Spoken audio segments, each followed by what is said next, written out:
kita bukan nak ego kan, tapi saya pun tak boleh lah. Of course, ini bukan tak soal boleh ego lah lah. macam buang saya lepas tu kutip balik. Yeah, I mean, yeah. cannot lah.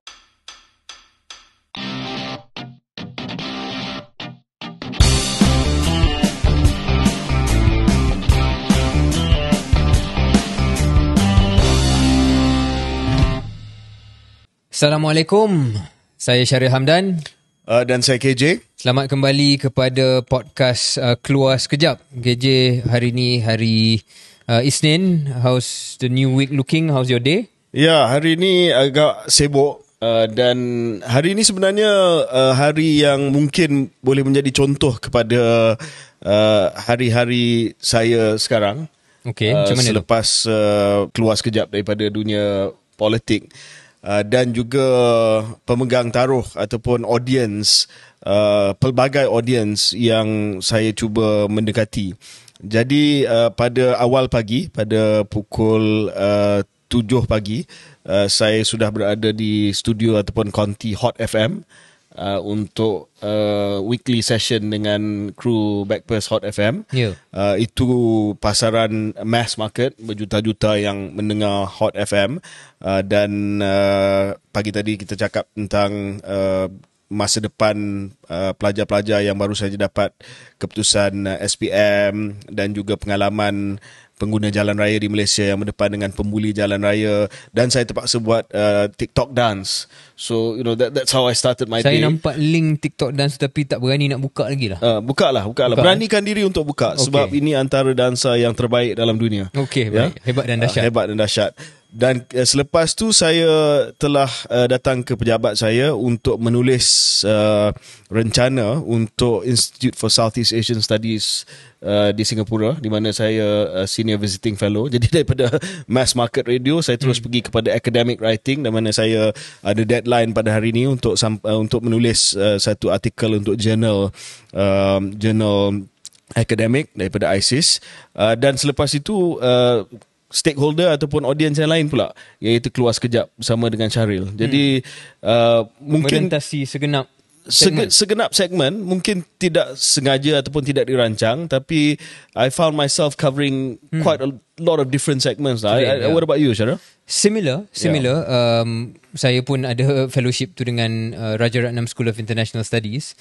Jadi ada sedikit perkara yang serupa. Saya tak ada Hot FM lah. Jadi saya tak ada audience berjuta macam KJ ada. Actually nak balik pada soal Hot FM tu, apabila KJ menerima tawaran tersebut beberapa bulan yang sudah ataupun sejurus selepas pemecatan daripada UMNO, nampak antara respon orang awam yang tidak cynical lah, yang objektif, yang fair, mereka memberikan kredit kepada KJ sebagai satu move ataupun tindakan yang bijak untuk kekal relevan. Adakah KJ melihat itu sebagai salah satu punca ataupun faktor KJ menerima tawaran itu walaupun kena bangun pukul 5 pagi dan sebagainya? Saya rasa ada dua sebab. Satu, sudah pastilah sebagai seorang public figure ataupun orang politik, kita nak kekal relevan. Tapi ada juga sebab yang kedua, iaitu kita juga nak feel the pulse of the people. Bukan nak kata kalau kita menjadi DJ di Hot FM, kita akan merasai denyut nadi rakyat, tetapi itu lebih mudah untuk kita fahami apa yang sedang dibincang oleh rakyat, apa yang sedang dibual, dan kita sebenarnya ada interaksi di konti sebab ada panggilan daripada pendengar dan sebagainya. Jadi isu dia lain sikit lah daripada Keluar Sekejap. Keluar Sekejap ni kita banyak fokus kepada isu-isu yang berat, isu dasar, isu politik dan sebagainya. But I think isu yang dibincangkan oleh Hot FM no less important, sebab ini isu-isu yang dihadapi oleh orang ramai dalam kehidupan harian mereka. What SPM leavers do after this? Adakah mereka dah isi borang UPU? Apakah sama ada jurusan mereka di universiti nanti adalah apa yang mereka akan mencuburi dalam kerjaya mereka? So no less important, tetapi mungkin pendekatannya agak berbeza sikit lah. Ya, saya KJ mengatakan hari ini menjadi contoh mungkin ataupun template kepada kerjaya KJ pasca Keluar Sekejap ataupun dikeluarkan sekejap atau selamanya. Tetapi kalau saya boleh up KJ sikit lah, sekali-sekala up. sebenarnya daripada pemerhatian saya sebagai orang yang mungkin rapat sikit dengan KJ, orang cakap macam-macam tentang KJ. Semata-mata mungkin sebab datang daripada Oxford dan sebagainya. Even timbalan Presiden UMNO pun saya dengar ada menyindir. Biasalah, dia kata jangan sindir, tapi dia pun sindir KJ kan. Dia kata tak guna belajar daripada Oxford, Harvard kalau tak ada pegangan akar umbi ataupun tak ada sokongan akar umbi. Yang saya jawab dalam grup WhatsApp dengan kawan-kawan lain, saya kata kalau KJ ni tak ada sokongan akar umbi, kenapa takut sangat dia masuk pemilihan kan? Itu satu. Tapi keduanya ialah bukti KJ sendiri dalam kerjaya KJ selama ini. Ya, mungkin pendekatan yang dilihat moden, yang dilihat mesra kepada orang bandar dan sebagainya. Tetapi tak pernah saya tengok KJ melepaskan ataupun lepas pegangan ataupun lepas percubaan untuk memahami denyut nadi di bawah dengan cara KJ sendiri. Tak semestinya perlu mengikut template lazim dalam politik Malaysia ataupun politik UMNO sebelum ini. Boleh gunakan cara sebegini. Ada banyak lagi contoh KJ sebelum ini yang buat KJ pernah berlakon sebagai pemandu taksi, pernah jadi pemungut sampah daripada Chittagong, Bangladesh. Semua itu menjadi cara untuk KJ punya outreach lah kepada publik, yang selepas itu diikuti dengan cara mereka sendiri oleh ahli politik yang lebih muda. So actually, not everybody wants to give you credit, and people will be cynical as to why I'm giving you credit. But I think if somebody is being fair, you tend to be pioneering new ways untuk reach out kepada people. Jadi tahniah daripada pihak saya kepada KJ yang terus sentiasa mencari kaedah baru untuk memahami rakyat dan masyarakat pelbagai. Terima kasih Syaril, ni jarang dapat pujian yang begitu melambung lah di public. Tapi menarik apa yang Syaril kata, sebab beberapa minggu yang lepas ataupun beberapa minggu yang lepas ada satu kenyataan yang dibuat dalam ceramah politik daripada salah seorang subjek favourite kita, Datuk Seri Sanusi Makno, Menteri Besar Kedah, yang mengatakan bahawa apa yang Perdana Menteri Datuk Seri Anwar tahu tentang orang miskin, sebab dia tak pernah jadi orang miskin.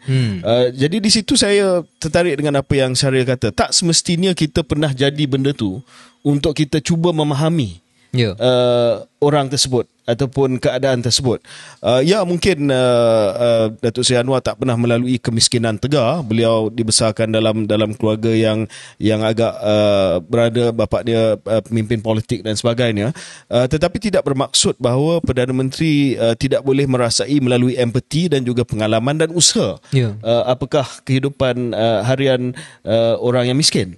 Jadi dalam hal yang sama, saya rasa untuk siapa-siapa yang bakal ataupun minat untuk menjadi orang politik, sifat empati dan untuk cuba memahami segala keadaan itu sangat penting, walaupun kita tak pernah melaluinya sendiri. Saya tahulah dalam politik ni memang the tendency is to say, dia ni telah melalui dia, jadi dia memahami. Itu menutup ruang kepada orang yang tak pernah mengalaminya, sebab pengalaman hidup mereka berbeza, untuk mendapat authority daripada usaha untuk memahami kumpulan tersebut. Apa pandangan Syaril? Saya rasa betul KJ. Kita dalam satu masyarakat yang pelbagai, background yang pelbagai, kalau kita hanya mengatakan satu kelompok saja yang layak untuk benar-benar mewakili Malaysia ini, saya fikir itu bukan refleksi yang sebenar lah dalam satu masyarakat yang pelbagai kan. Jadi itu yang KJ telah laksanakan pada hari ini. So kita dah elok cakap tentang Sanusi ni. Saya nak just teruskan sikit, sebab ini mungkin penjelasan daripada podcast yang last yang kita buat di UIA, yang mana kita telah bangkitkan isu tuntutan Pulau Pinang oleh Kedah yang digembar-gemburkan oleh Menteri Besar Datuk Sanusi. Di sini saya ingin jelaskan bahawa mungkin kita kena clarify lah, dan kita kena berlaku adil kepada MB Sanusi. Dia pun beberapa hari yang lepas kata dia tidak mahu ataupun dia tidak minta supaya Perlembagaan Persekutuan dipinda. Itu bukan pertikaian dia. Ini lebih kepada pembayaran yang dibuat oleh Kerajaan Persekutuan bagi pihak negeri Pulau Pinang kepada negeri Kedah, pembayaran tahunan. Dan dia balik kepada kenyataan yang telah pun dia buat beberapa tahun yang lepas, bahawa biarlah bayaran itu lebih dari segi nilai dia ataupun setimpal dengan kadar pasaran, whatever kadar pasaran is lah, in terms of this kind of payment. Dan di sini Syaril, saya nak bangkitkan bahawa mungkin ada perbezaan pendapat dan pandangan. Bagi MB Sanusi, bayaran ini adalah seolah-olah bayaran pajakan. Ya, pajakan, lease payment, annual lease payment yang sejak tahun 2018 adalah 10 juta ringgit, ya, dan dia minta lebih. Saya dengar satu ketika dahulu mungkin nilai yang dicadangkan adalah 100 juta ringgit. Wow. Tetapi kalau kita tengok kepada wording bayaran ni adalah honorarium, iaitu satu pembayaran sagu hati ataupun goodwill daripada kerajaan persekutuan. Jadi mungkin di situ berlaku salah faham. Sanusi anggap bahawa ini adalah pajakan, lease payment, manakala saya rasa the issue has been settled with the constitution that Penang is a sovereign state of its own dan tidak timbul lagi soal lease payment, dan ini cuma goodwill payment ataupun honorarium yang dibuat oleh kerajaan persekutuan atas dasar sagu hati ataupun goodwill kepada Kedah. Terima kasih KJ atas penjelasan itu. Tapi KJ setuju tak bahawa ini tidak mengubah kritikan kita kepada MB Sanusi,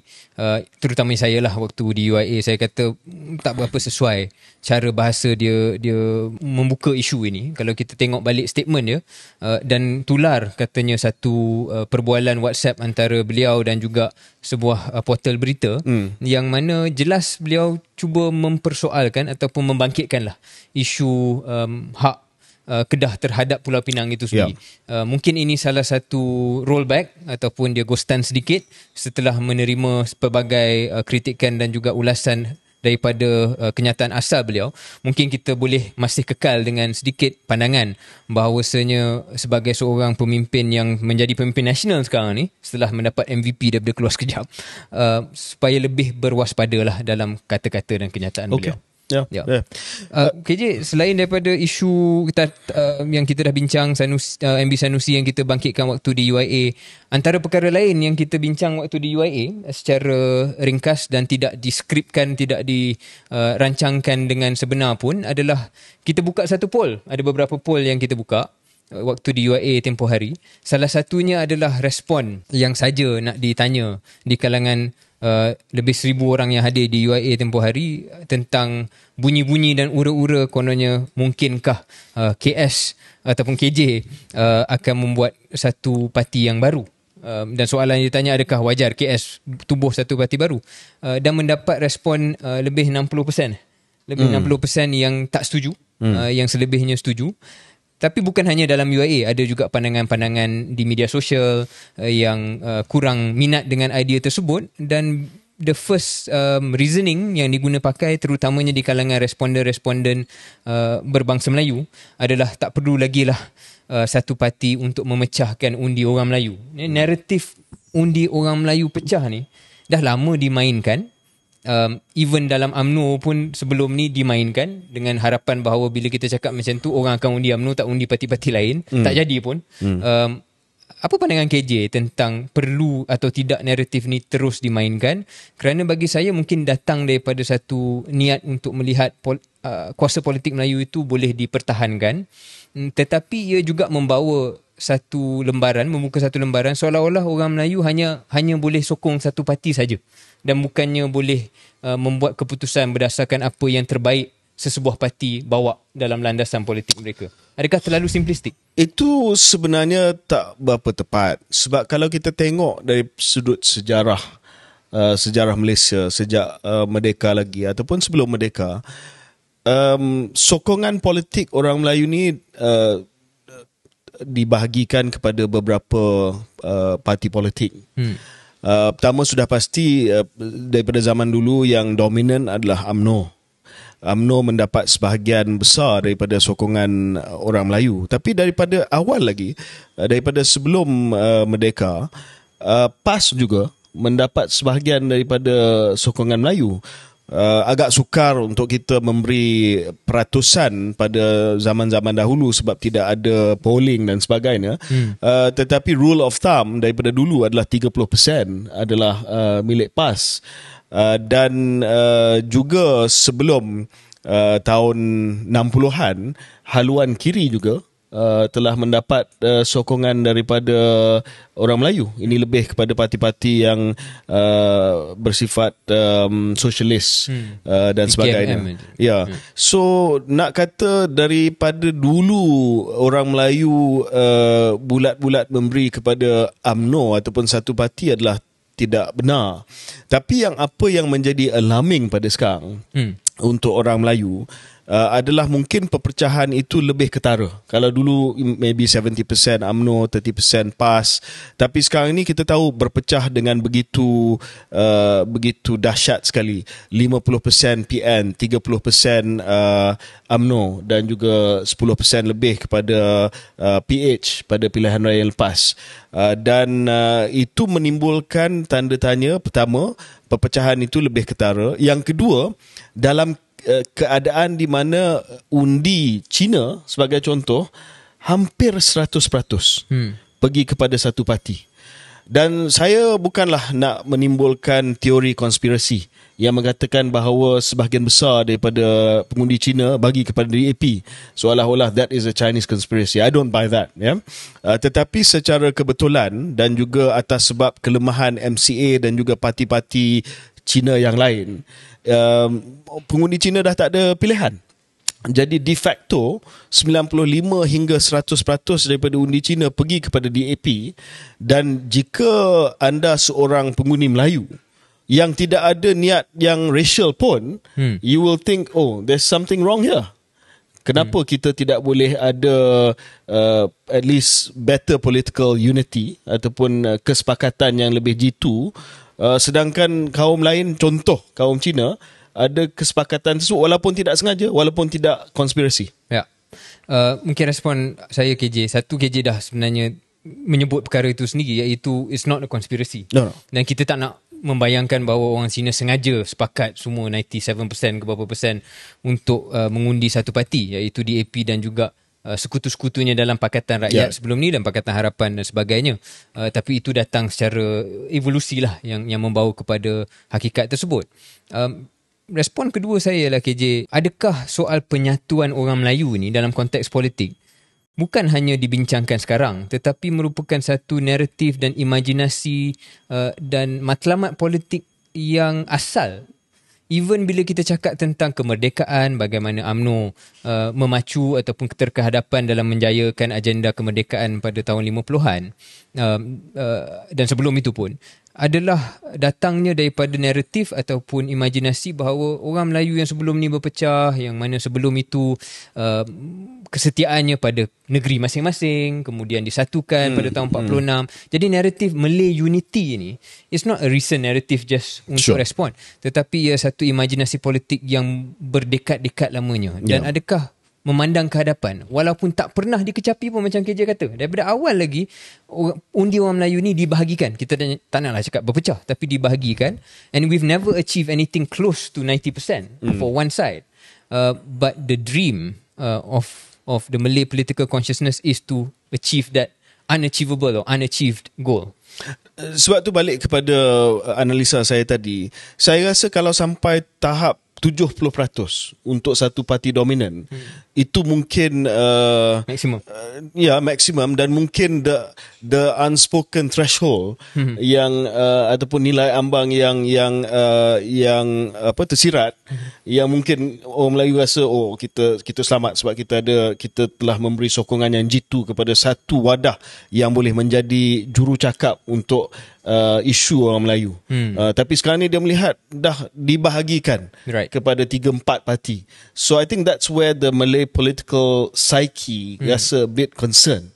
So bila timbul isu saya dan Syaril nak tubuhkan parti baru, respons pertama daripada pendengar Melayu keluar sekejap adalah not another Malay party yang nak pecahkan lagi undi Melayu yang sudah pun berbahagi ataupun terbahagi kepada beberapa parti.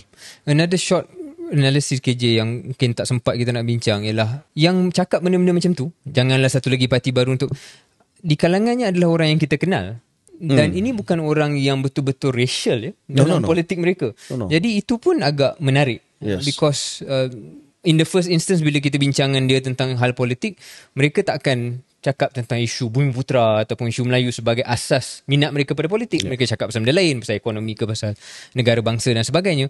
Tapi even they, some of them ada this kind of visceral dan juga I think I mean, saya tak pasti Syaril lah, but even untuk diri saya lah yang Syaril tahu, I jauh sekali racist dan saya cuba kurangkan pemikiran mengikut lensa kaum.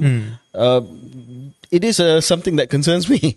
Bila melihat kepada perpecahan ataupun kepada sokongan Melayu yang agak terbahagi ni. Ya, okay. Tanpa kita panjangkan slot ini, mungkin satu untuk just bagi tergantung sikit pada pendengar-pendengar KS. Kita pun tahu pilihan raya negeri akan datang tak lama lagi.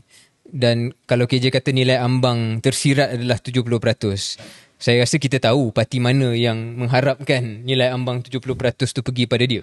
Dan itu bukan parti UMNO. Kerana parti UMNO sekarang saya rasa Syaril kata parti mana yang harap. Saya rasa UMNO harap. UMNO mengharapkan dia dapat 70%. UMNO punya harapan ni tahap unrealistic lah. Dia harap dia akan menang kerajaan pada pilihan raya yang lepas. Tapi harapan realistik. Right. Harapan realistik, saya fikir untuk PRN ni adalah Perikatan Nasional. They are going for that. Oh yeah. Because macam kita bincang dengan WAF dan sebagainya, tanpa mereka mengaku secara terbuka pun dia orang tahu dia tak dapat banyak undi bukan Melayu. Jadi the only chance really of them winning and becoming a bigger force adalah untuk, pada pandangan mereka lah, mendapat ataupun mendominasi angka pengundi-pengundi Melayu. Jadi itu juga ujian kepada UMNO dalam kerajaan perpaduan. Adakah mereka dapat stem the tide of this, tak mahu cakap lah green wave sebab ada konotasi dia, tapi ada gelombang Perikatan Nasional. Saya baru saja tulis untuk ISIS berkenaan dengan green wave. Boleh baca nanti. We'll wait for the article. Anyway, kita akan bincang tentang PRM pada episod-episod yang lain. Ada juga KJ dalam minggu ini, sebelum kita pergi ke break, a few other interesting things that have happened in Parliament. Kita dah mula sesi Parlimen yang baru, sambung setelah break sekejap. Dan saya nak, kalau boleh, ambil kesempatan ucap tahniah sekali lagi pada KJ. Bukan sebab apa yang KJ buat pada hari ni, cover segmen dan sebagainya, tapi soal satu episod atau satu hal yang cuba dipalitkan terhadap KJ, kononnya soal pembelian vaksin sewaktu KJ menjadi menteri dalam kabinet waktu COVID, waktu pandemik, yang berbulan-bulan dan bertahun-tahun cuba diletakkan kononnya ada salah. At least di Parlimen pada hari ini atau semalam terbukti bahawa kertas putih pembelian vaksin itu telah membuktikan bahawa tak ada kesalahan dari segi takbir urus dan sebagainya. Walaupun pada asalnya pada bulan 2 tempoh hari, Perdana Menteri PMX ada mengeluarkan satu statement dalam PC tak silap saya, yang mengatakan bahawa ada ura-ura ataupun ada siasatan pembelian vaksin itu tidak mengikut proses yang sebetulnya, macam memberi insinuation lah, ada something wrong, ada wrongdoing kat situ. Tapi in the end, when the white paper came out, kertas putih came out, completely exonerated, as I understand it. Jadi KJ maybe nak respond finally kepada tuduhan dan dakwaan insinuation selama ini. Sebenarnya banyak soalan di ruang komentar keluar sekejap yang tanya soal isu ini juga, dan saya memilih untuk tidak menjawab sebab saya tahu akan ada pembentangan kertas putih berkenaan dengan pengurusan isu program vaksinasi COVID-19. Jadi saya nak selesaikan sebab saya tahu bahawa sekiranya pembentangan itu dibuat dengan telus dan mengambil kira semua fakta di pihak Kementerian Kesihatan Malaysia, tidak ada apa yang perlu disembunyikan dan tidak ada apa-apa yang akan menunjukkan bahawa dari segi pengurusan, dari segi tata kelola, dari segi peraturan ada kesilapan yang telah pun dibuat ataupun ada kesalahan yang telah pun dilaksanakan oleh pihak saya dan juga rakan-rakan yang terlibat dan bertanggungjawab atas program imunisasi COVID-19. Dan apa yang Syahril kata betul, ya. Pada bulan Februari, Perdana Menteri telah kata perolehan vaksin tanpa persetujuan peguam negara. Dan itu telah menimbulkan pelbagai tanda tanya seolah-olah kita telah menandatangani perjanjian tersebut tanpa persetujuan daripada peguam negara dan sebagainya. Alhamdulillah, dalam kertas putih tersebut, kalau boleh saya baca, antara ketetapan yang telah pun dibuat bahawa Dewan ini mengambil maklum bahawa perjanjian yang ditandatangani telah melalui proses semakan dan nasihat daripada Jabatan Peguam Negara bagi memastikan bekalan bekalan vaksin COVID-19 dapat diperoleh dengan segera, selamat dan teratur mengikut prosedur operasi standard perolehan vaksin COVID-19 yang dibangunkan oleh Kementerian Kesihatan bersama dengan Kementerian Kewangan. Jadi ini, I mean, it's very clear lah. Jelas bahawa segala-galanya dilaksanakan dengan mengikut peraturan yang telah pun ditetapkan, dan saya sebenarnya tak salahkan PM. Saya tahu beliau telah menerima nasihat yang tidak tepat pada waktu itu, tapi saya simpan apa yang saya nak cakap sebab saya nak kertas putih ini yang bercakap bagi pihak saya. Kalau saya cakap nanti orang kata, ya walaupun saya telah memberi maklum balas sehari selepas statement PM, tetapi orang akan kata ini bias sebab dia yang buat keputusan dulu. Tapi akhirnya telah pun disahkan oleh kerajaan ini juga bahawa apa yang saya cakap melalui peraturan adalah perkara yang benar. Cuma Syaril, kalau boleh saya sikitlah saya nak sebut sebab masa perbahasan tu ada pandangan yang mengatakan bahawa, dan juga dalam laporan Ketua Audit Negara dan juga laporan berita yang mengatakan bahawa ada dos-dos vaksin yang sudah luput, ya. Ada 8 juta dos yang sudah expire. Soalan yang dibangkitkan adalah kenapa kita beli lebih daripada apa yang diperlukan. Dua sebab Syaril yang saya nak sebut dalam Keluar Sekejap. Yang pertamanya adalah pada awalnya kita membeli bukan hanya daripada satu pembekal saja, tapi daripada pelbagai pembekal. Kita buat portfolio of vaccine, a basket of vaccine. Sebab pada waktu itu kita tak tahu vaksin mana yang akan dapat kelulusan daripada pihak regulator ataupun pihak badan mengawal dunia, mana vaksin yang berkesan, mana vaksin yang selamat dan sebagainya. Jadi pada awal perolehan itu kita pilih beberapa jenama yang kita ada maklumat klinikal untuk kita buat keputusan untuk menempah. Jadi kita ambil Pfizer, AstraZeneca, Sinovac dan juga CanSino. Dan untuk kita memastikan bahawa bekalan itu cukup, kita telah buat keputusan untuk beli sedikit lebih daripada apa yang kita perlukan. Sekiranya setiap rakyat Malaysia mendapat 2 dos. Dan apabila pandemik itu berlanjutan, kita dapati bahawa kebanyakan negara memberi dos yang ketiga, iaitu booster dose. So that's why kita beli sedikit lebih daripada apa yang diperlukan. Sebab saya masih lagi ingat dalam mesyuarat Jemaah Menteri, bila ditanya oleh Perdana Menteri pada waktu itu, Tan Sri Mahyudin, kepada saya, have we bought enough, did we order enough vaccines? Dan saya telah memberi jawapan kepada Jemaah Menteri, kita telah beli cukup untuk memberi booster dose kepada setiap orang dewasa di Malaysia. Dan saya buat calculation tadi, saya tengok kepada statistik di laman web Kementerian Kesihatan Malaysia, yang menerima booster dose ataupun dos yang ketiga di Malaysia di kalangan orang dewasa adalah 16 juta orang. 70% daripada orang dewasa di Malaysia telah menerima booster dose. So that 8 million yang expire would have brought that to more than 90% booster dose, which was our target. Tapi akhirnya ada sebahagian yang memilih untuk tidak mengambil booster dose walaupun kita galakkan. So in fact we did buy enough for the strategy, sebab kita nak pastikan bahawa lebih daripada 90% dapat booster dose. But at the end of the day, of course, ada yang memilih untuk tidak mendapat booster dose, and of course the virus evolved. Dan akhirnya kita telah membina I wouldn't say herd immunity, but enough of a acquired immunity for us to exit the pandemic. So without having to make it compulsory. Yes, dalam keadaan with the best informed advice at that point in time, kita telah membeli cukup bekalan untuk memberi 90% daripada penduduk dewasa di Malaysia a booster dose. But because of the take-up was 70%, that's why you have the expired vaccine. So I think, I rest my case. I think we did the best, dan kita telah melaksanakan program ini mengikut peraturan dan tidak ada apa-apa kesalahan dari segi tata kelola. Selain daripada isu tak ada kesalahan tata kelola, saya terminat dengan penjelasan KJ tadi tentang strategi dan bagaimana perolehan dan jumlah yang dibeli itu untuk mencapai strategi asal. Mungkin apa yang would be useful dalam perbincangan ini ialah untuk kita tengok juga negara lain.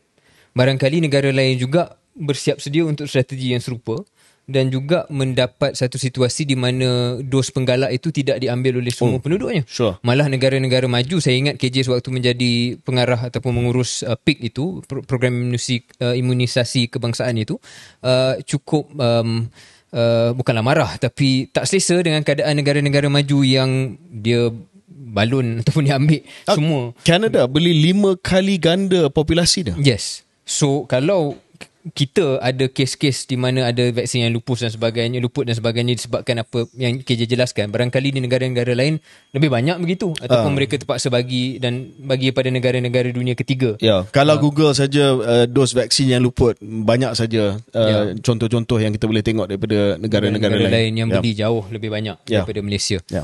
Jadi saya kira tutuplah kes ini bagi mereka yang nak melihat perkara ini dengan adil dan rasional. But I'm writing a book also. Anyway, about saya sedang menulis buku untuk kita rekodkanlah pengalaman kita berkenaan dengan pengurusan pandemik ni. Okay, look forward to that.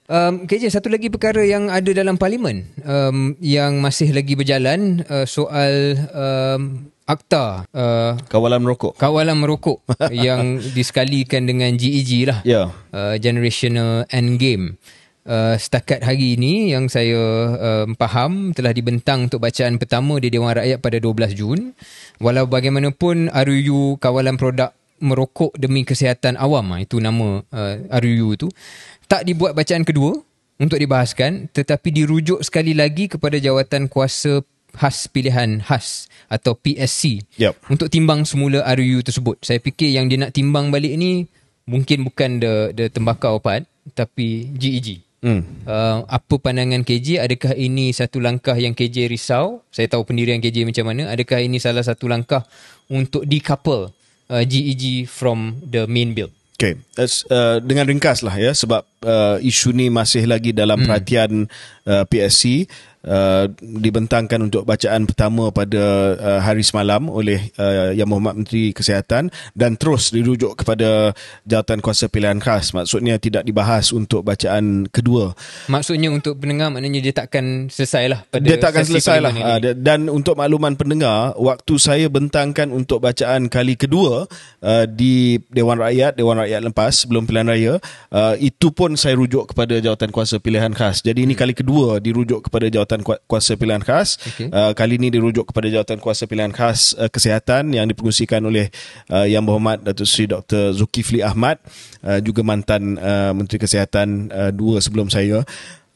Isu dia di sini, Syaril, adalah satu, ada banyak tekanan supaya peruntukan GEG ini digugurkan daripada rang undang-undang.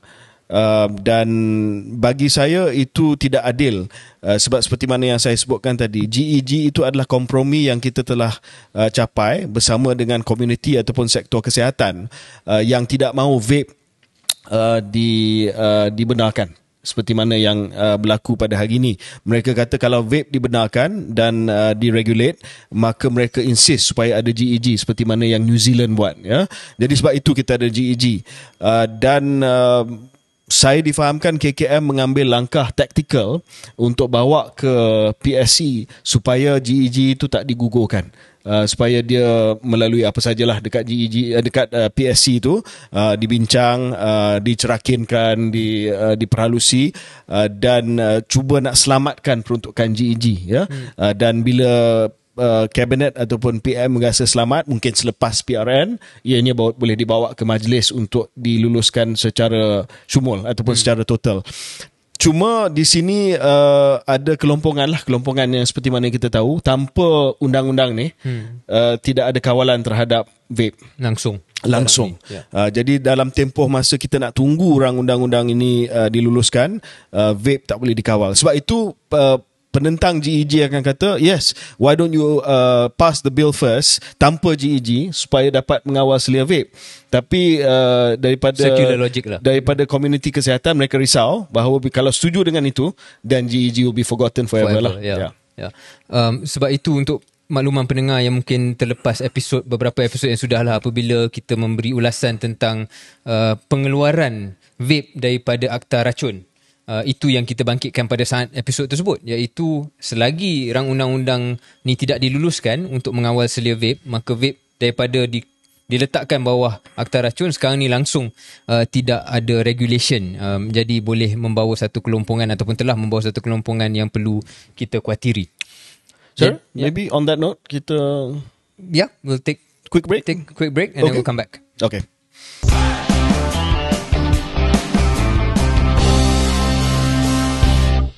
Selamat kembali ke podcast Keluar Sekejap. Kalau pendengar boleh mendengar bunyi pembinaan, kita minta maaf ya. Kalau tak dengar tak apalah, tapi bagi mereka yang mungkin ada speaker yang hebat dan dahsyat, boleh dengar bunyi daripada tapak pembinaan, kita minta maaf. Sekarang ini banyak pembinaan telah sedang berlangsung di sekitar studio Keluar Sekejap, studio lokasi rasmi dia. Okey, Syaril, kita segmen pertama agak sarat dengan pelbagai isu. Untuk segmen kedua ni kita nak bincang dua perkara. Yang pertamanya adalah Perhimpunan Agung UMNO, dan kedua kita nak bincang tentang ahli politik pilihan saudara Syaril, iaitu saudara Syed Saddiq, dan juga keadaan ataupun kemelut yang dihadapi oleh Saddiq sekarang ya. Kita mula dengan Perhimpunan Agung UMNO. Kita pun tak nak bahas banyak sangatlah pasal Perhimpunan Agung UMNO ni. Nanti orang kata kita ni obses dengan UMNO, tak ada benda lain nak bincang. Tapi saya nak clarify di sini, sebenarnya Keluar Sekejap kita bincang banyak aja benda ya. Saya rasa UMNO ni mungkin kita bincang sebab kita ada insider, pengalaman insider lah.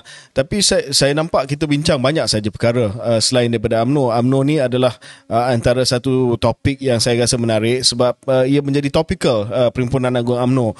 So dalam hal ini Syaril, sebelum saya minta pandangan Syaril, saya melihat antara lain PAU pada kali ini ataupun Perhimpunan Agung UMNO kali ini, selain daripada usaha daripada kepimpinan untuk memberi justifikasi kenapa berada di dalam kerajaan campuran perpaduan ini bersama dengan DAP, ia juga telah menjadi pentas untuk mendesak keadilan bagi Datuk Seri Najib, bosku.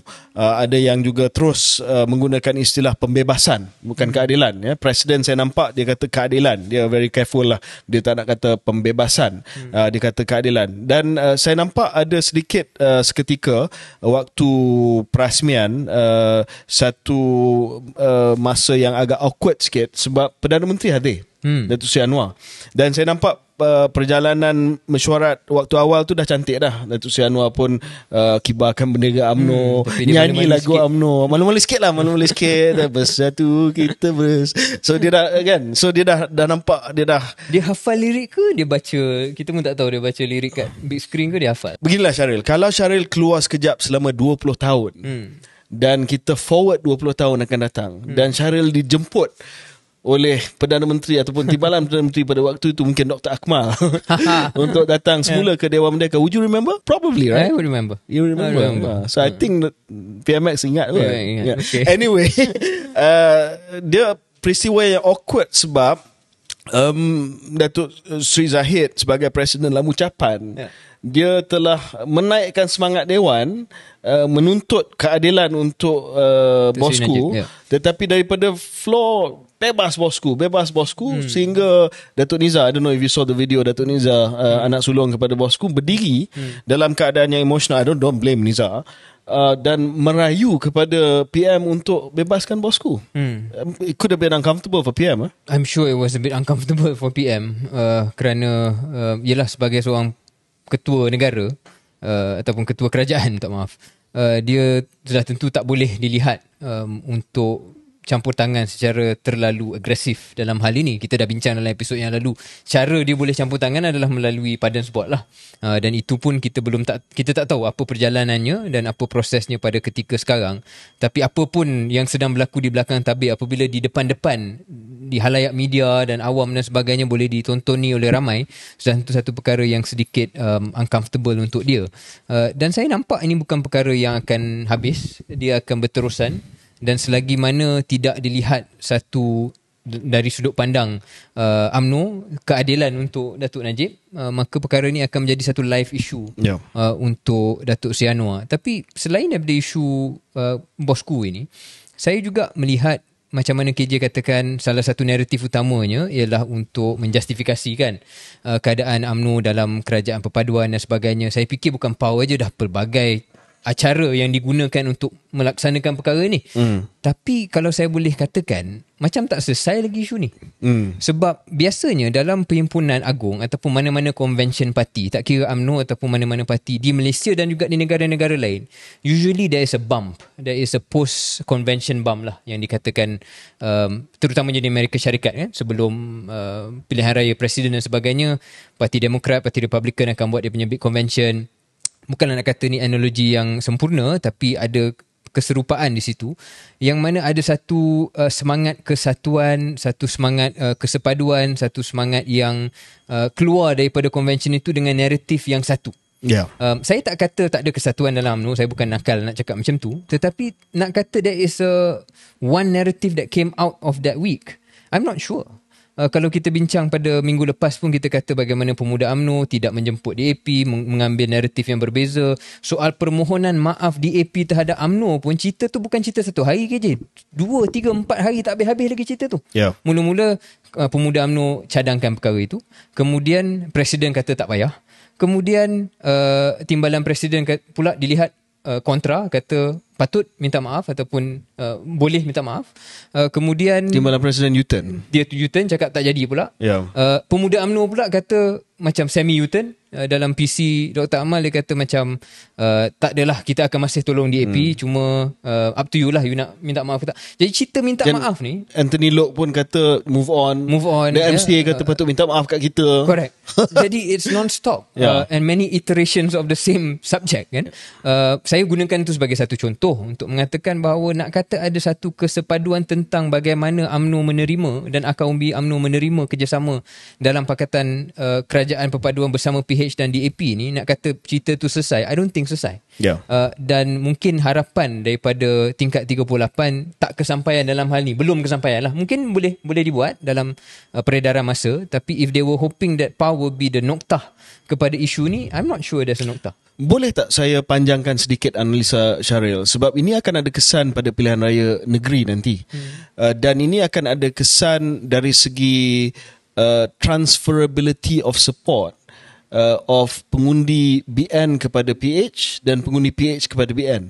Sebab kita kena ingat sekarang ni bahawa PH dan BN telah setuju untuk tidak bertembung. Maksudnya dia akan hanya ada satu calon wakil daripada BNPH lawan PN. Di kawasan di mana calon itu adalah terdiri daripada calon Pakatan Harapan.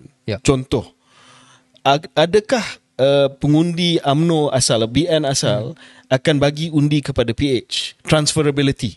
Saya berpendapat bahawa kemungkinan itu berlaku adalah jauh lebih rendah daripada keadaan yang kontra, leakage di mana lebih banyak lah. PH boleh bagi sokongan kepada calon daripada BN sebab dia don't have a choice. Dia tak nak bagi kepada PN. Sebab dia nampak PN ni sebagai existential threat ataupun ancaman kepada gaya hidup mereka. Tetapi bagi pengundi UMNO BN, dia tak ada masalah bagi kepada PN sebab itu adalah another gagasan politik Melayu. So saya rasa bila tak selesai isu yang Syaril sebutkan tadi, ia akan diterjemahkan dalam transferability of support yang saya sebut. No, I think you're right. Then the only question is how many percent lah. The leakage tu, is it 40%, is it 30%, is it 60%? So I've said at least 50%. WAF is hoping for 80% or 100% maybe. Jadi kita akan lihat perkara itu. Tapi yalah, macam saya sebut dan KJ pun setuju analisa ini, perkara ni tak selesai. Dan kalau KJ bawa kepada PRN pun sama juga dari segi campaigning. Lihat sahaja apa yang dikatakan oleh Isham Jalil. Dia kata Isham Jalil outright say, dia kata dia takkan campaign DAP. Correct. So dia takkan kacau soal yalah tak ada pertembungan kursi tu, dah satu confirm, as long as dia orang dapat setuju agihan kursi. Once that is done, but nak gunakan jentera UMNO, jentera Barisan Nasional, which really is UMNO lah kan, untuk bantu calon daripada PH tu, nampak memang ada resistance lah. basically dia kata tak akan ada usaha. He's not going to lift a finger. Yes. That's basically what he said lah. And maybe last point on this angle, KJ, ialah UMNO, we both have our experience in UMNO. Pandangan saya, bacaan saya ialah once the floodgates open, floodgates maybe too big of a word, tapi bila dah mula membolehkan dan mengizinkan dan menghalalkan kritikan-kritikan daripada pemimpin-pemimpin UMNO, sama ada orang tu adalah Syam Jalil, sama ada orang tu adalah Puan Zarkashi, sama ada orang tu adalah Arman Azhar. These are 3 names yang dalam sehari 2 hari ni saya nampak secara terbuka critical lah terhadap PH dengan cara mereka yang masing-masing. It won't stop. And once that opens, orang lain akan join. Bila dah lihat macam, I can do this. I can do this without censure. It will not reverse. The best hope yang ada ialah pada awal, bila everybody wanted to get along, make sure that solidity was there. I think now there is a risk kepada whether it's PMX, whether it's Datuk Zahid, bahawa benda ni can snowball to a point where for internal UMNO popularity, lebih ramai yang akan secara terbuka lah. And even to be fair, pemuda pun dah buka dah jalan ini. Saya rasa secara tersirat apa yang Syaril cuba sampaikan adalah ground UMNO di PAU, Perhimpunan Agung UMNO, masih tidak selesa dengan arrangement kerajaan yang sedia adalah. Uncomfortable lah. Nak kata tidak menolak, selesa. Tidak menolak, tapi sangat-sangat tidak selesa. Betul. Ya, perkara yang last tentang PAU, lepas tu kita tutup cerita UMNO untuk episod kali ini, adalah beberapa kenyataan yang telah pun dibuat berkenaan dengan status ahli-ahli yang dikenakan tindakan disiplin seperti saya dan Syaril, sama ada digantung ataupun dipecat. Ada yang minta supaya kita keluar terus dan pergi jauh-jauh. It's amazing, Syaril, walaupun kita dah tidak berada di dalam UMNO, saya dipecat dan Syaril digantung, tapi masih lagi menjadi topik perbualan. Dan keluar sekejap dirujuk dalam ucapan pembahas wilayah persekutuan. Ada yang nak keluar sekejap ke, keluar lama ke, keluar terus ke, biarkanlah, kita move on. Wakil daripada Sabah kata ada bekas kepimpinan UMNO yang keluar sekejap, disarankan supaya meneruskan niat meninggalkan parti selamanya. Saya lebih bangga, bukan bangga kita punya nama disebut. Saya lebih bangga KS disebut. Keluar sekejap. Keluar sekejap. Maknanya produk keluar sekejap tu. Dia bukan Syarif Hamdan dengan KJ. Dia keluar sekejap tu. Betul. So ada banyak pandangan yang mengatakan bahawa kita berambus terus. Ada juga pandangan contohnya daripada Dr. Akmal, Ketua Pemuda, daripada pembahas Pemuda UMNO, Sabah Naim, daripada Sabah dan juga daripada Johor, yang mengatakan bahawa why not kita pujukkan kita lah kami balik kepada UMNO. Saya untuk pendengar, saya tak tahu Syaril lah, mungkin you can say after, tapi saya setuju dengan kenyataan Datuk Seri Hishamuddin dan juga Datuk Maulizan Bujang, iaitu bekas Ketua UMNO bahagian Teberau.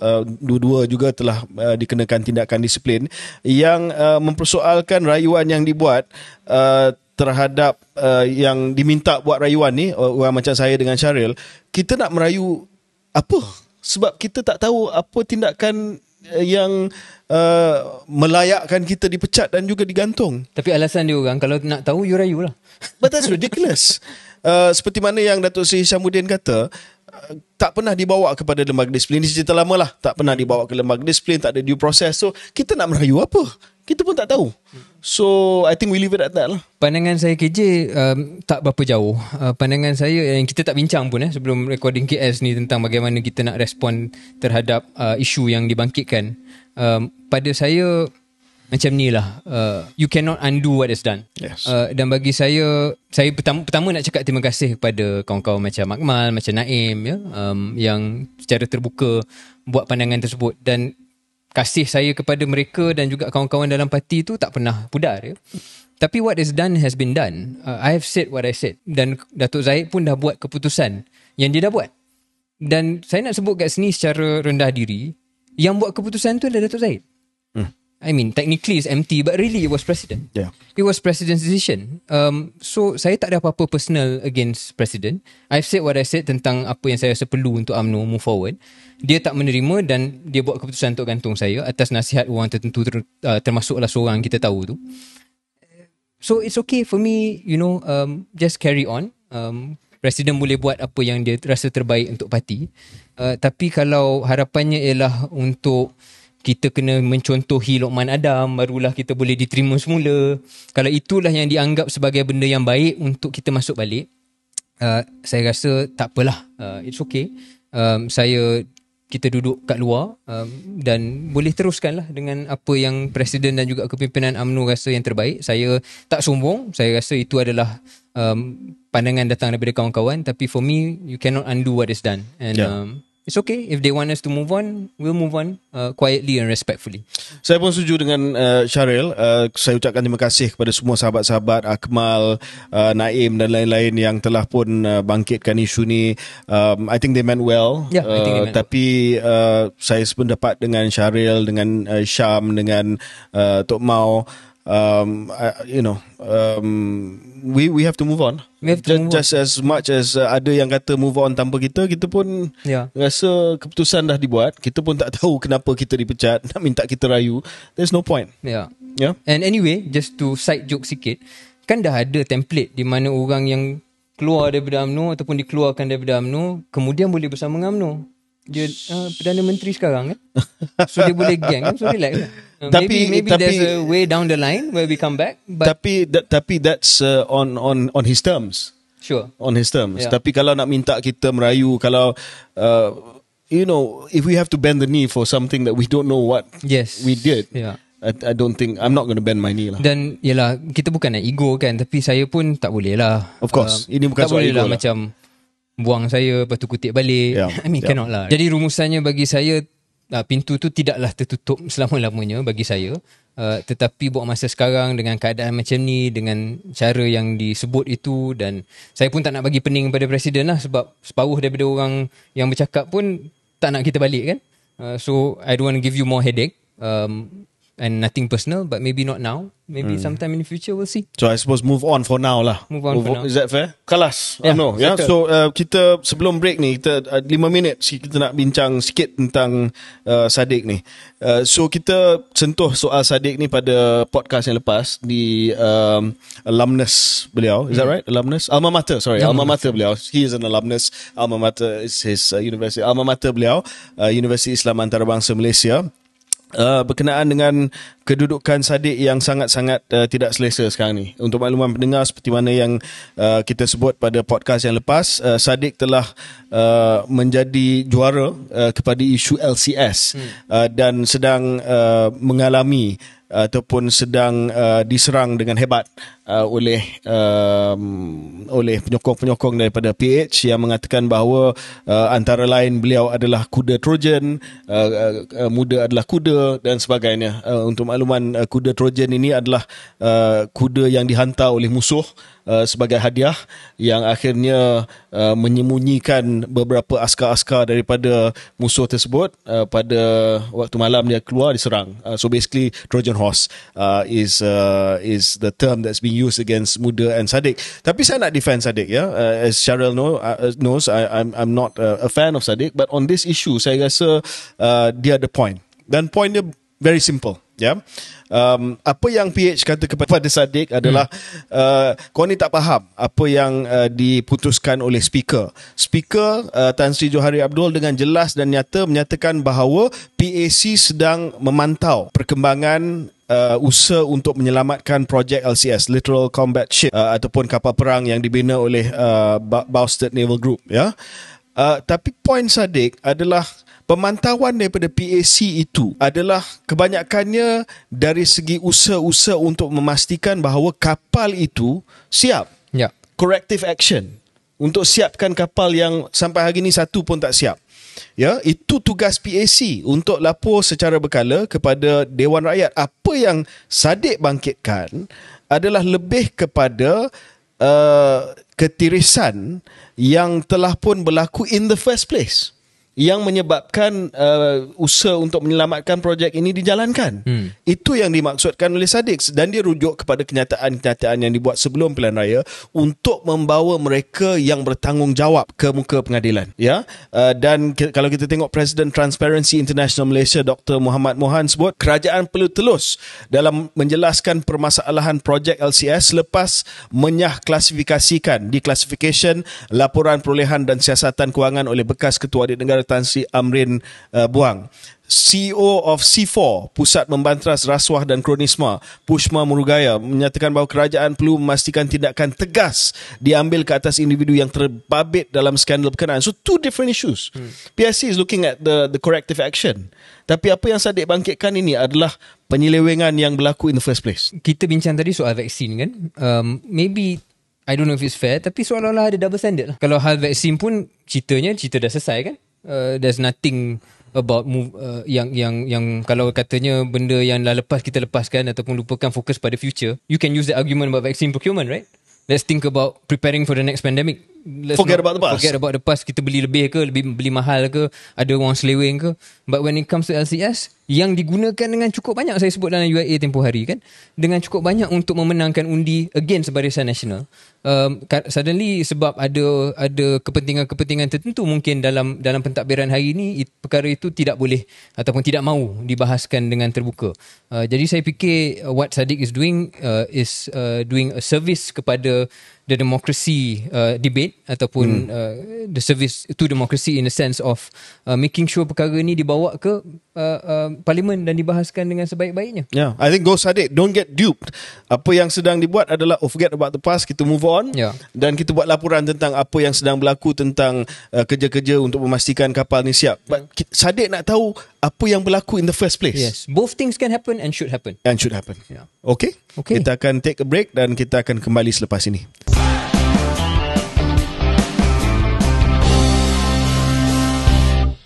Selamat kembali ke podcast Keluar Sekejap. Untuk segmen yang ketiga ini, kita akan kembali melihat dan juga memberi pandangan berkenaan dengan isu dasar, dan bukan hanya isu semasa, isu politik dan sebagainya. Kita nak cuba menangani dan mengupas isu yang agak berat sikit, tetapi isu yang saya dan Syaril menganggap isu yang agak penting, dan berita ni keluar.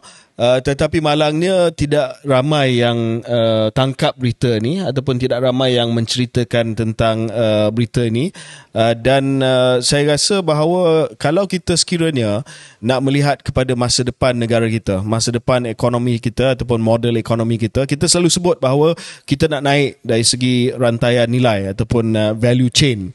Dan kita tertanya-tanya sektor apa, industri apa, teknologi apa yang boleh mewakili usaha untuk kita naik rantaian nilai.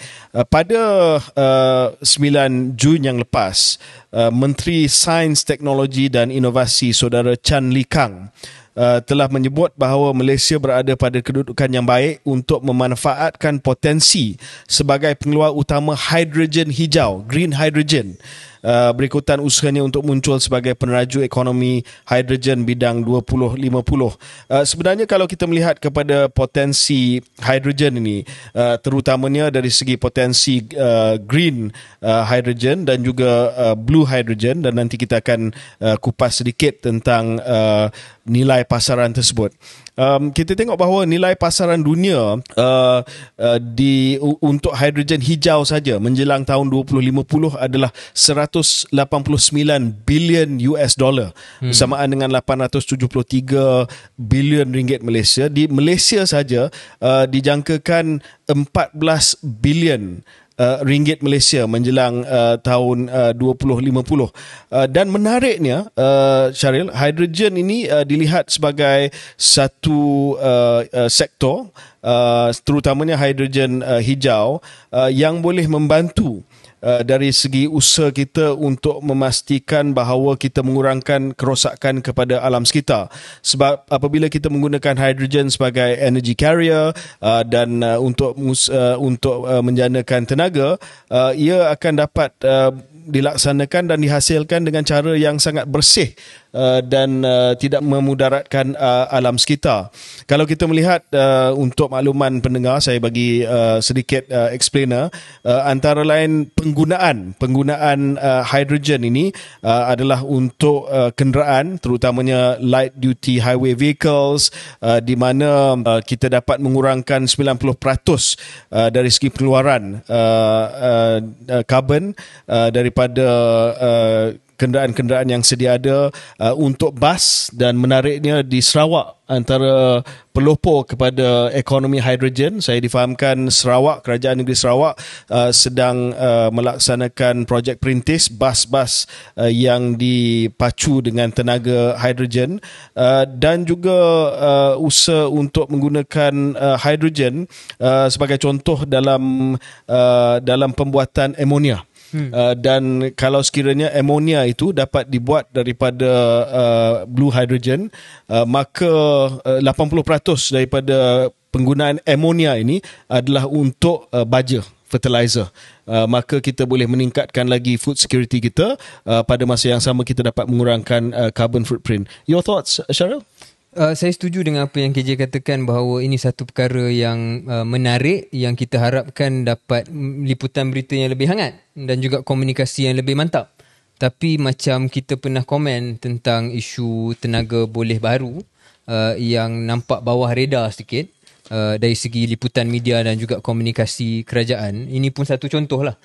Kerana ini adalah pengumuman selepas, tak silap saya, mesyuarat Majlis Sains Negara. Yang dipengerusikan oleh Yang Amat Berhormat Perdana Menteri dan mengumumkan satu usaha untuk ekonomi hidrogen secara nasional.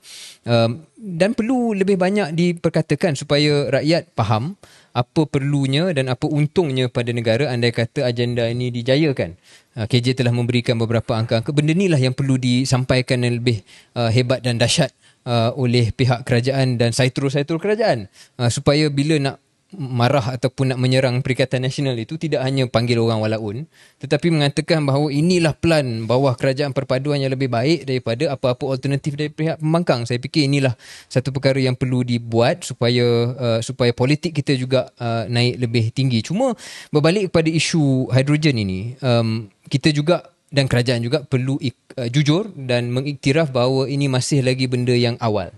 Masih lagi banyak persoalan kalau sepaham saya lah, neither of us are scientist ataupun chemist kan, tapi yang kita baca dari segi liputan-liputan tentang ekonomi hidrogen secara menyeluruh dan secara global, masih lagi banyak persoalan lah dari segi viability dia, cost dia. Saya dengar cost untuk buatkan hydrogen energy ni maybe about 3 or 4 times more than the cheapest source for now lah. Dan kita tahu dengan peredaran teknologi, kos itu mungkin menurun. Tapi perkara ini yang perlu diceritakan kepada rakyat dan mungkin dari masa ke semasa boleh report balik what is the success of whatever R&D stuff yang mungkin dibuat bawah blueprint ini ataupun roadmap inilah. Saya juga nak pick up apa yang KJ katakan tentang Sarawak. Kerana dalam isu tenaga ataupun ekonomi hijau dan khususnya ekonomi hidrogen ini, saya nak gunakan contoh ekonomi hijau dan ekonomi hidrogen Sarawak ini sebagai satu contoh bagaimana kita mengharapkan kerajaan pusat juga buat perkara yang serupa. Kalau sama ada hidrogen atau benda lain, never mind. But I want to explain why I'm impressed about Sarawak punya cara dia bawa agenda ini. Pertama, Sarawak ada cita-cita makro yang diumumkan kepada semua orang. Iaitu dia nak pastikan ada Sarawak Green Energy Agenda dan dia nak pastikan 15% pendapatan negeri datang daripada pasaran luar, termasuk dengan ekspor tenaga hijau menjelang 2050. Jadi dia ada macro ambition with number, with figure.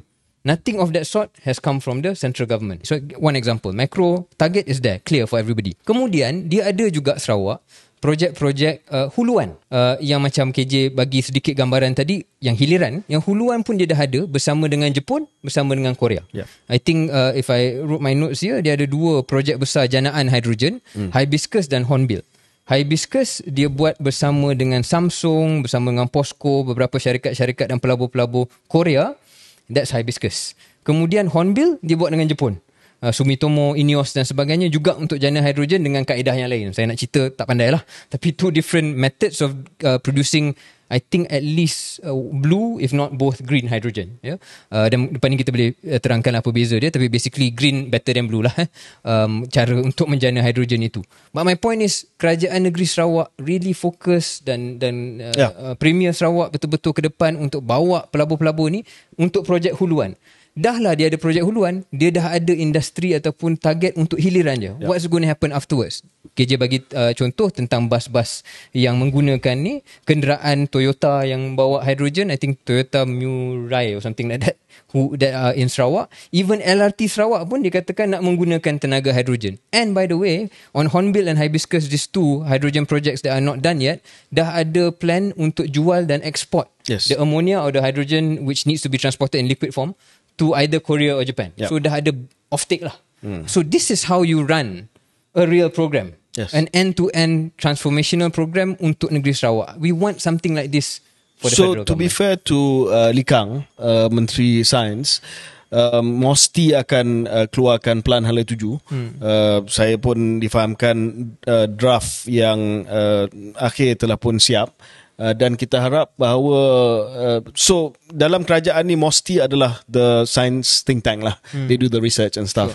Tapi daripada situ saya harap draft ataupun plan tindakan ini akan diambil terutamanya oleh MITI dan juga Kementerian Kewangan supaya mereka dapat menghasilkan perancangan yang teliti dan rapi seperti negeri Sarawak.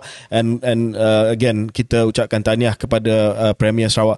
Untuk makluman pendengar, sebelum kita tutup sedikit seketika sebab kita akan revisit isu hydrogen ni, untuk makluman pendengar, hydrogen seperti mana yang Syahril kata, antara cabaran yang dihadapi sekarang lah adalah cost. It's still quite expensive to produce hydrogen berbanding dengan sumber tenaga yang lain. Tapi saya suka apa yang Syahril kata, kalau kita tidak buat persiapan sekarang, then by the time the cost comes down, we will not be prepared. Seperti mana renewable energy yang lain. Contoh kalau kita tengok dari segi grey hydrogen ni adalah hydrogen yang dihasilkan dengan menggunakan natural gas, dengan menggunakan sumber tenaga tradisional. Itu kalau tak silap saya about $2 per kg, ya. So that is quite low, but that's grey hydrogen. That's not blue or green hydrogen. Ini bukan clean hydrogen. Kalau kita cakap soal blue hydrogen ini dibuat sama dengan menggunakan natural gas, tapi ada carbon capture. Dia boleh tangkap carbon yang dikeluarkan. Itu $5 to $7 per kilogram, per kilogram. So still quite expensive. Dan green hydrogen yang dibuat melalui electrolysis, yang digunakan tenaga dibaharui. Essentially dia ambil air, dia pisahkan air itu kepada hydrogen dan juga kepada oksigen, dan dia menggunakan tenaga elektrik yang diperbaharui. That's what they call as green hydrogen. But that's quite expensive, $10 to $15. So cost dia masih lagi prohibitif, tapi apa yang kita nak sampaikan di sini adalah usaha kita ke arah tersebut adalah untuk memastikan bahawa we are ready when the cost comes down. Dan untuk saya jelaskan pada pendengar, mungkin anggap kita terlepas pandang bahawa Sarawak memang ada advantage lah sebab dia ada tenaga hidro yang access capacity, tak silap saya, although I'm not sure how much access, but basically they have ample lah hydro power kan. Jadi itu pun dianggap hijau supaya mendapat green hydrogen ataupun blue hydrogen seperti mana KJ gambarkan. Jadi sumber kuasa tu pun dah green kan. But saya gunakan contoh menjelaskan bagaimana ada end-to-end planning ini, bukan hanya untuk, saya tegaskan, bukan hanya untuk hydrogen economy for Putrajaya ataupun for pusat. If it's not hydrogen economy for pusat, katakanlah Semenanjung Malaysia ni tak boleh. Let's say lah 5 years down the line KJ, we find that hydrogen economy ni you can only do it Sarawak, you can't really do it in Peninsula for know whatever reason. Do something else with this kind of planning. If it's semiconductor in Penang, we need this kind of plan. If it's Islamic finance, we need this kind of plan. This kind of end-to-end plan. Dan bukan hanya bercakap sikit-sikit here and there without end-to-end plan. Jadi saya fikir di sinilah Sarawak ni is becoming more and more of a force. Orang akan kata sebab dia dapat kestabilan politik bawah GPS. Maybe that's one of the reasons, but berapa lama kita nak gunakan alasan itu. Jadi betul. Putrajaya dan juga Semenanjung lah, the political class in Semenanjung Malaysia needs to catch up kepada the new way of doing things seperti mana Sarawak buat. Cuma last pandangan tentang apa yang Syahril bangkitkan, kadang-kadang menjadi sebuah kerajaan negeri lebih mudah, lagi best. You're more nimble in a sense that kalau kita buat di Kerajaan Persekutuan, ini akan datang daripada Mosti Pelan Tindakan dan dia akan cascade kepada MITI, dia akan pergi kepada Kementerian Pertanian untuk fertilizer sebagai contoh. It's very difficult to move. I see. The federal government is like a huge tanker. Tetapi state government ni dia bukan kapal yang terlalu besar. Dia kapal yang lebih kecil yang kalau nak ubah arah kapal tu agak lebih senang. So in this case, again, this is a perfect example of how state localization makes it easier for a state to really drive change. Yeah, well, that's really good insight for somebody yang pernah ada dalam kabinet Kerajaan Persekutuan. I guess you have that insight which I didn't. Anyway, kudos kepada Sarawak dan kudos juga kepada MOSTI dan Kerajaan Persekutuan, permulaan yang baik, dan kita akan pantau salah satu pemacu insya-Allah kebangkitan ekonomi Malaysia. Kita break sekejap sebelum sesi akhir Q&A.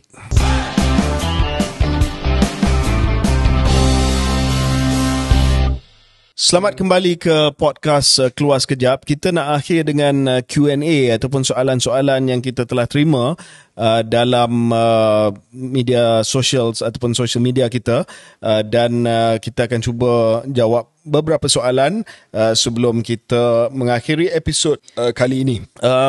Saya ada satu soalan menarik yang pengalaman saya daripada Kementerian Belia dan Sukan, daripada Muhammad Edwani. Comment from KJ as ex-KBS chief on this week's revelations by our Cham Datuk Azizul Hasni Awang. Saya tidak mahu komen terlalu panjang lebar tentang perkara ni, sebab yang pertamanya saya ada baca kenyataan bahawa isu ini akan dibawa ke Jawatankuasa Road to Gold di bawah KBS untuk melihat kepada tuntutan daripada pocket rocket kita, Joe, yang juga sahabat baik saya, dan juga saya sebagai naib presiden Persatuan Kebangsaan Berbasikal Malaysia PKBM, mengikut nasihat daripada Presiden PKBM, kita serah kepada MSN dan juga pihak Azizul untuk selesaikan kemelut ini. Cuma saya nak menyatakan bahawa sebelum kita melakukan sebarang ataupun melaksanakan sebarang tindakan dan membuat sebarang keputusan, kita kena memastikan bahawa jangan rumah dah siap, pahat masih berbunyi. Ya, dalam hal ini satu keputusan yang sangat besar telah pun dibuat untuk memindah Azizul daripada Melbourne, Australia, yang menjadi pengkalan latihan pasukan basikal track kita, kembali ke Malaysia pada awal tahun ini. Dan kita menutup pengkalan kita di Melbourne, Australia, yang telah pun dikendalikan beberapa tahun oleh jurulatih John Beasley. Masalah dia sekarang adalah Azizul kata antara syarat untuk pemindahan pengkalan tersebut adalah untuk memastikan kemudahan yang ada di Malaysia ni adalah at least setara lah dengan apa yang ada di Melbourne. Sebab kita bukan cakap soal atlet SEA Games, Syaril.